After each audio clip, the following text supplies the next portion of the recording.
Welcome to Madasaling Pinoy, your prayer partner. Ngayon po ay Huwebes sa unang linggo ng 40 araw na paghahanda.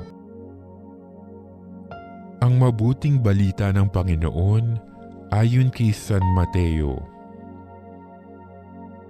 Noong panahong iyon, sinabi ni Jesus sa kanyang mga alagad, "Humingi kayo at kayo'y bibigyan. Humanap kayo at kayo'y makasusumpong.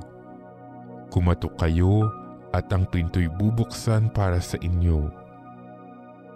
Sapagkat tumatanggap ang bawat humihingi, nakasusumpong ang bawat humahanap, at binubuksan ang pinto sa bawat kumakatok.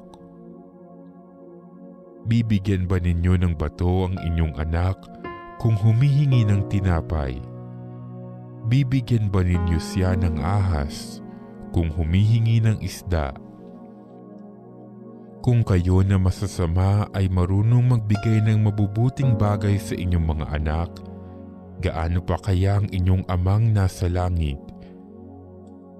Ibibigay niya ang mabubuting bagay sa mga humihingi sa kanya.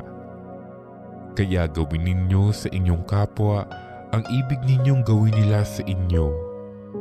Ito ang kahulugan ng kautusan ni Moises at ng turo ng mga propeta."